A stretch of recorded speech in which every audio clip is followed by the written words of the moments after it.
Dober dan. Ker sedaj po praznikih se bomo vrnili v šolo, marsikatera šola bo imela srečanje s starši za pogovor ob spričevalih. Sem vam želela pokazati, kako lahko odprete na Spadžariju spričevalo in se tako na ta način lažje pogovorite s starši. Torej, zelo enostavno, ko pač odprete brskalnik, kliknite na ikono Spadžari. Jaz sem vam prijavila s Bruninim naslovom, tako da ima enako kot vi. Pač odprem. Ko prijem noter, se moram potem seveda, pač se prijaviti iti na skrutinjo Dieci lode in grem na Preposta Divoto. Ko pridem na Preposta Divoto, kliknem na predlog ocen, prvo obdobje. In se mi odpre.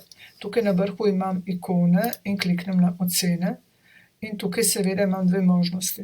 Imam giudizi, to se pravi, tista splošna oznaka, končna, ali pa objektivi. Kliknem na objektivi. Ko kliknem torej na objektivi, se mi odpre to okno, na katerem jaz imam pač za posameznega učenca vse cilje, kot vidite, in pač stopnjo, ki je dosegel. Jaz sem tukaj skrila sedaj seveda ime posameznih učencev.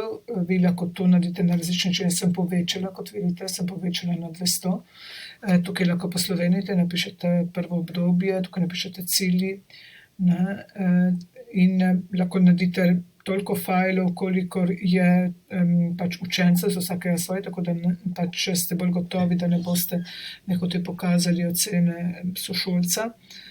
In to je to, torej jaz vam svetujem, da vi pač odprete in si pripravite za posamezen razred, pač tukaj gre kar eden za drugim, in sem tukaj dala spodaj, kot vidite, torej sem ločila, tako da sem gotova, tukaj sem nekatero dala prej eno, ampak drugače se ti, pač to gre kar nadaljuje, naslednji učenec, tukaj vidite, gre naprej direktno nov učenec sredi strani.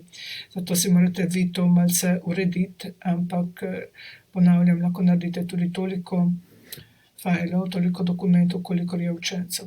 Imate, ko vi pač vstopite, imate še drugo varianto. Poleg objektivi, če se spomnite, ste lahko zbirali tudi giudizi.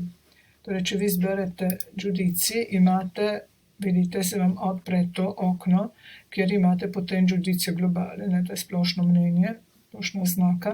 In to imate dve možnosti, ali pokažete ločeno, ali lahko tudi to kopirate in potem prilepite spodaj, tako malo kopirate. In ko vzamete tudi vedenje, seveda, boste mogli posloveniti, kopirate s Ctrl+C, odprete potem tiste in na koncu imate prostor, lahko brez težav dodate tudi to. Tako imate vse na eni strani in ni treba se premikati med dokumenti. To je to, mislim, da vam lahko služi predvsem pri pogovoru s starši. Mislim, da to bi bilo vse. Želim vam uspešno srečanje s starši, da bi tudi na ta način pogovor lažje stekel. Nasvidenje.